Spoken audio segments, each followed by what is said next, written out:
Um anime que parece ser uma fantasia qualquer, mas não é. E sim num mundo onde você não se encaixa, predominado por animais antropomórficos, ou sem usar a palavrinha bonita, parecido com humano. Aí parece que você é o último humano que restou, e a sua jornada vai ser descobrir como se encaixar nesse mundo. E se isso não te ganhou ainda, agora a melhor parte. Tudo isso com a nossa protagonista braba e sua espada gigantesca. Então já tô falando demais, agradeço desde já por assistirem e aproveitem. O anime começa no Lago Chaser, em uma pequena vila. O povo tá bem agitado, mesmo não sendo nenhum festival, também não estão julgando nenhum criminoso, então o que é? Parece que o rio subiu e uma semente do mar foi trazido pela correnteza. Agora tá florescendo no lago e espalhando veneno por toda parte. Pelo jeito tá transformando água doce em água salgada e isso é veneno nesse mundo. Só ver aqueles jovens touros que aquela coisa já atingiu. Com isso, os ratos decidiram pedir ajuda a um nômade. Aqueles que viajam, e se é assim, o povo fica mais tranquilo. Só que o nômade vive com uma garota, e em vez dele mesmo vir, ele enviou essa garota, que tem uns rumores estranhos sobre ela, dizem que ela foi expulsa da cidade Park por causar problemas. Dito isso, ela já chegou no Lago Chaser, e o povo olha pra ela achando ela assustadora. O que é isso? Eles nunca viram alguém assim, não tem orelhas, não tem chifres, não tem pelos também, é uma Noperable, uma sem traço. E pelo jeito essa garota já tá acostumada com esse tratamento. Assim anuncia pra todos que o nome dela é Belly LeBlanc, e veio por ordem do mestre dela, o Cian LeBlanc. Desse jeito os ratos aparecem, dão boas-vindas pra ela e parece que eles são os guardiões da torre da Roda do Clima. E indo direto pro ponto, o adversário dela tá ali no lago. Os braços são muito mais grossos que troncos de árvore, o corpo vermelho vívido resiste a lanças e espadas, e sua boca sopra tinta venenosa. Mas o mestre dela já deixou ela a par e disse que provavelmente é uma Negroni, mas dito isso só dá pra saber quando ela vê com os próprios olhos. E complementa que carne de flor é o tipo de comida favorita dela, e todo mundo fica chocado com o quão bestial ela é. Assim ela tira a espada e começa a tirar a roupa pra deixar o corpo mais leve. Dessa maneira ela corre pro lago, pula em cima dele e começa a deslizar e correr em cima da água, o que pelo jeito atrai o bichão. Ele arrasta ela pro fundo, mas ela consegue escapar com o braço dele ainda. Com isso vai pra espada, começa a se vestir, o bicho sai da água e é realmente uma Negroni, apesar de ser bem grande. Agora é hora de usar a espada. A Negroni começa a atacar ela, mas ela consegue defletir os golpes. Então manda a espada Rundin cantar. Ela começa a brilhar por inteiro e a Belly dá até um beijinho na Rundin. Assim começa a cortar os tentáculos do bicho como se não fosse nada.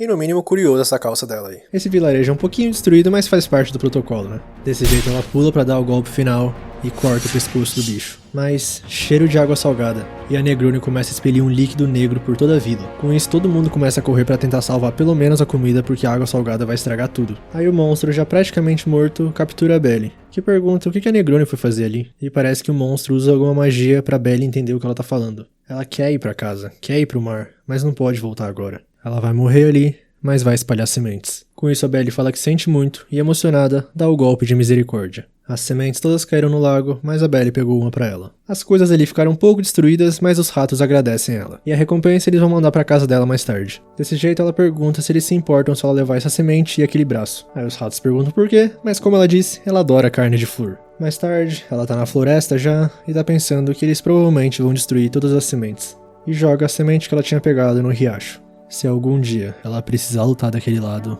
então...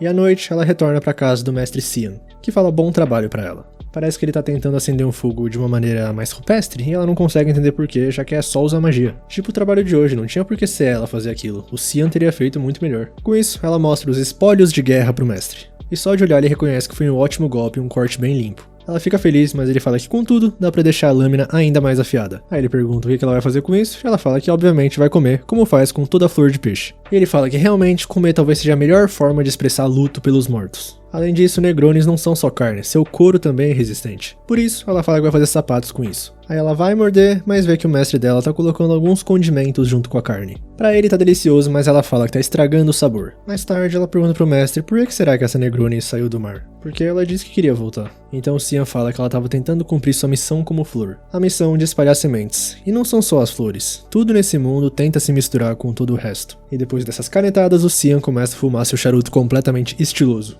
Assim, um pouco depois, a Belly resolve falar pro mestre que todo mundo ficou com medo dela. E se ele fosse no lugar dela, teria feito um trabalho bem melhor. Só que ele fala que não teria nada pra ensinar a um peixe. Ela ainda não entende por que ele não usa as habilidades pra nada além de ensinar. Mas ele fala que é o dever dele como um Enola, e Enola significa instrutor aí. Assim ele pergunta se já tá na hora de partir, porque ainda há muitos lugares nesse país que ela ainda não viu. Aí ela pergunta esperançosa se será que ainda vão encontrar pessoas como ela, mas o Cian fala que não. E em todas as visitas dele, ele nunca viu alguém como a Belly. Só que a nossa menina fala que se continuar assim, o exército do vazio insaciável levará ela cedo ou tarde. Mas o mestre fala pra não falar deles como se conhecesse eles. Dito isso, ela fala que só sabe o que ele ensinou, que esses caras são seres que não conseguem mais desfrutar do mundo. E se eles pegarem ela, vai ser o fim, ela tem certeza disso. E ela também quer se misturar com o mundo, ela quer encontrar pessoas como ela, viver assim é uma tortura. Com isso, o mestre chama esse sentimento dela de nostalgia. E isso pode ser o amor pela cidade natal, o desejo de utopia, ou a dolorosa incapacidade de amar a si mesmo e o lugar onde você tá. Por isso a Belly pede pra ele ensinar como curar essa tal nostalgia. E ele fala, que tal partir numa jornada então? Não existe ninguém como ela na terra de Shivert, o país da espada.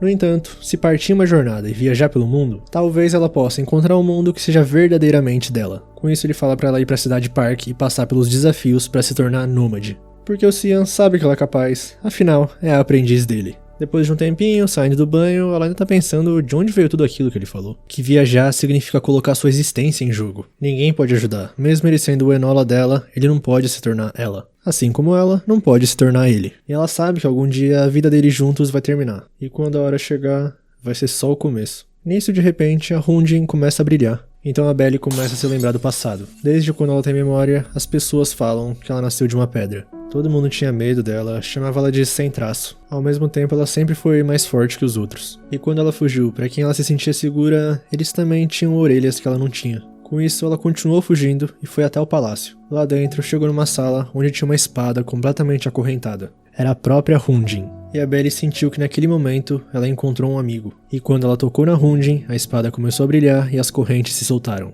Ela saiu correndo com a espada, desviando de várias guardas, e do lado de fora, a Hundin brilhou mais forte. Desse jeito, como se tivesse voz, a Hundin fala pra Belly perfurar o mundo. Porém, um dos guardas parece ser habilidoso o suficiente e com uma espada forte o suficiente pra parar ela. Ele pergunta pra ela por que ela fez isso e ela só consegue falar que a Hundin é o amigo dela. Desse jeito, a Belly foi trancada num quarto, não sozinha, mas com a Hundin. Voltando pro presente, de manhãzinha, os ratos foram até a casa deles pra levar a recompensa, e saem correndo quando vem a Belly. Mas o Cian fala que com isso eles não vão precisar se preocupar com a alimentação por um tempo. Só que a Belly acordou determinada e ela fala pro Cian que eles precisam conversar. Ela decidiu que vai realizar os desafios pra poder viajar. Com isso, o Cian fala pra ela pegar a espada dela. Do lado de fora, essa vai ser a última lição que ele vai ensinar pra ela. Primeiramente, não há como se tornar nômade sem receber uma maldição. E dependendo da vida de quem a carrega, uma maldição pode ter diversas formas. E essa vai ser a primeira aprovação no caminho dela para se tornar nômade e vai continuar atormentando ela enquanto segue em jornada. No caso dele, por exemplo, ele não pode usar o poder para nada a não ser ensinar. E finalizando, maldições são passadas por meio do sangue nômade. Com isso, ele saca a espada dele e faz um corte no dedão. Do lado da Belly, ela faz a mesma coisa com a Hundin. Dessa maneira, os dois tocam os dedões e a maldição começa a ser passada. E o Cian pede pra ela dizer em voz alta o objetivo da jornada dela. A Belly começa a falar que quer descobrir as próprias raízes, quer conhecer pessoas como ela e também quer se conectar com esse mundo. Ela é empurrada pra trás e o Cian fala pra agora ela acreditar que essa maldição se tornará uma bênção algum dia e pra aceitar ela. Mas algo não parece certo. O rosto do Cian tá sumindo, como se ela nunca tivesse conhecido ele, e o Cian fala que isso significa que ela tá prestes a terminar a sua lição final. E o mestre da Belly tá desaparecendo de todas as memórias dela. Já o Cian continua que uma graduada não precisa mais das memórias de seu mestre. Apenas seus ensinamentos precisam continuar, e dessa forma, ela nunca perceberá o motivo secreto dele. Ele confia isso a ela para que ela visite lugares onde ele não conseguiu chegar. No final das contas, ela já esperava por isso, que ele ia brincar com a mente dela. O Cian pede desculpas, mas é pra cortar ele e ela se libertará dessa dor. Com isso, ela pega a Hundin e fala que ele sempre faz isso, sempre tenta fazer com que ninguém precise dele, mas ele fala que esse é o destino dele, como aquele que ensina. No passado, foi ele que foi resgatar a Belly no quartinho escuro. E ela nunca mais ia ver os pais dela. Por quê? Porque de hoje em diante, ele seria o responsável por ela. Se ela fosse com ele, ele ia ensinar ela a usar essa espada. Mas isso também desaparece. O Cian continua que algum dia ela aprenderá o significado de Erewhon, o feitiço que está escrito na espada dela. O verdadeiro significado da palavra que eles conhecem como utopia há muito tempo perdido. Antes dele desaparecer da mente dela por completo, a Belly fala que ama ele, mas ele fala que ela vai encontrar um homem ainda melhor. Esse é o destino dele, como o Enola dela. Com isso, os dois partem pra cima um do outro. Caramba, que baita final, hein? Confesso que eu comecei o anime achando que não ia ser nada demais com aquele comecinho, achei que ia ser uma historinha de aventura, fantasia e tal, mas esse final me surpreendeu. E pelo jeito a jornada da nossa menina Belly começa agora. Aliás, eu não lembro de um anime assim onde você era o único humano do mundo. Mas se vocês gostaram, assistiram até aqui, muito obrigado de verdade. Deixa o like se você gostou, que ajuda muito. Se inscreve no canal também. Comentem o que vocês acharam do primeiro episódio, se vocês querem continuação desse. E é isso. Tamo junto, valeu, falou!